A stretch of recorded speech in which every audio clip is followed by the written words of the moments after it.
In a ward where the scent of medicine and the hum of machines usually swallowed every sound, there was a laugh that did something unexpected.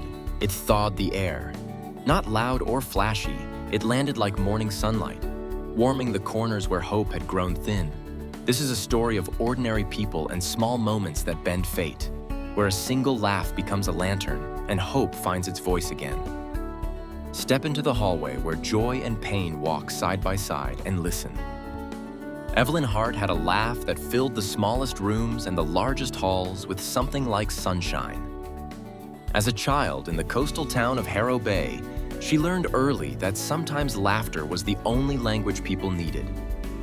Her mother, a school teacher with gentle eyes, had taught Evelyn to find joy in ordinary things.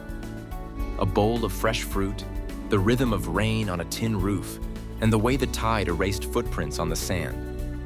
Joy isn't loud, her mother used to say. It just remembers to come back. At 22, Evelyn moved to the city to study physical therapy. The neighborhood around St. Mercy Hospital was a place of hurried feet and tentative hope. Patients arrived in varying measures of pain, patience, and courage. Evelyn's first day on the rehabilitation floor felt overwhelming. The beeping machines, the clinical scent, the solemn nods of more experienced nurses. She thought of her mother's words and decided the best place to begin was with a smile. One afternoon, a man in his 70s named George Whitman was admitted after a stroke. The right side of his body refused to cooperate, and his voice came out halting, as though he had to remember how to speak. He was proud and private, wrapping his pain in quiet dignity. Other staff treated him with practiced care, but when Evelyn approached with soft steps and a small joke about the hospital soup, he blinked and offered the faintest of smiles. Evelyn worked with George each day. Their early sessions were clumsy. His hand wouldn't grip a ball, his foot resisted the treadmill. There were moments of despair when progress retreated instead of advancing. Evelyn learned to celebrate the smallest triumphs. A thumb that moved, an ankle that flexed, a single syllable spoken clear. Slowly, George's face brightened in ways that surprised him. He began to tell stories about fishing trips and an old radio that used to play bluegrass on summer nights. His laughter, when it came, was a deep surprise thing, like someone rediscovering a song. In the same ward was Anya, a teenage girl with cystic fibrosis, who had been in and out of hospitals for most of her life. The illness had a way of making her world small. She measured days by inhaler schedules and oxygen checks. Yet Anya had eyes that cataloged everything, and a sketchbook that burst with pencil portraits of people who had been kind. Evelyn would sit with her and ask about the drawings. Sometimes they worked on hand exercises together. Sometimes they simply shared silly riddles. Anya's laughter was quick and bright, spitting out like a spark. Months passed, and Evelyn's laughter, her inclination to find light, began to ripple outward. Family members visiting their loved ones noticed how the ward felt different, less like a waiting room for tragedy and more like a place where moments could be cradled. Nurses started popping in with stories of small miracles, a patient's first steps after months of immobility, a child's regained appetite, a husband who could finally whistle again. The hospital director, intrigued, asked Evelyn to lead weekly group sessions focused on recovery through play and companionship. She hesitated. She was a therapist, not an entertainer, but she agreed. The sessions were a patchwork of activities.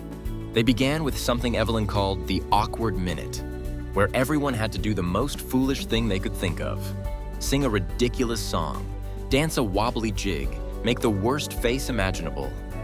Laughter was mandatory. At first, some patients resisted. Pride and pain were tenacious landlords. But the awkward minute removed a few layers of stiffness each week until walls were porous and strangers became acquaintances who shared jokes and small victories.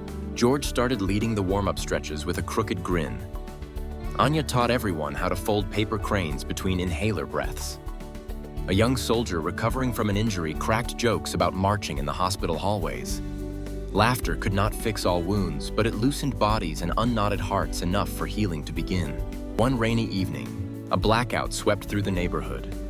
The hospital lost power, and machines hummed on backup batteries. Candles were brought into the wards. Nurses moved with practiced calm, but it was the impromptu singalong in the dim corridor that buoyed spirits highest. Evelyn guided a chorus of hesitant voices. George's baritone wavered but steadied. Anya, cheeks flushed from laughter and effort, performed an exclamation as if the storm had simply become a dramatic backdrop to their lives. For an hour, they were not patients and staff, but people cradling one another with sound. Evelyn's work did not end with improved mobility or stabilized vitals. Years later, visitors would tell stories about the ward where laughter was part of the medical chart, where joy was prescribed in small doses each day. Some recovered fully, others learned how to live alongside their conditions with renewed dignity. George reclaimed enough strength to join a local fishing club and brought Anya along once, where she marveled at gulls and sketched the harbor, inhaler momentarily forgotten.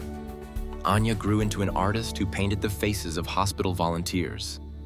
The soldier returned to civilian life with a limp and a grin that spoke of survival. On a quiet afternoon, Evelyn stood by the window and watched sunlight move across the water. She thought of the tiny acts that had added up. A joke told at just the right time.